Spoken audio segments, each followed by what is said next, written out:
Hello and welcome to the tutorial for using the HTML editor in Desire2Learn.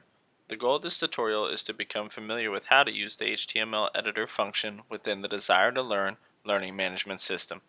The first step is to click the content button on the top toolbar. Next, select the desired module on the bottom left of the screen.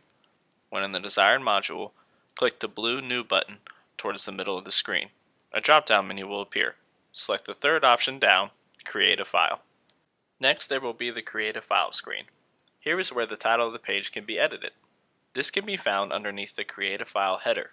In this instance, the page name is Course Resources. The next step is to add the content.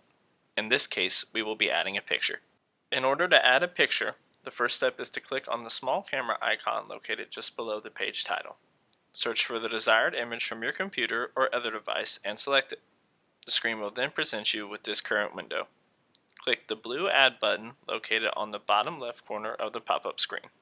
After clicking Add, a Provide Alternative Text pop-up window will appear. Alternative text is crucial for accessibility with learning management systems. The text can be entered in the blue highlighted square. If the image is just decorative and does not serve a functional purpose in the course, there is a box that can be checked right above the blue OK button. When finished, click the blue OK button. After this, the image will be added in the editor.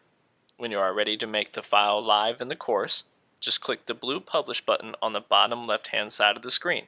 That is the final step, and the page should be up and running.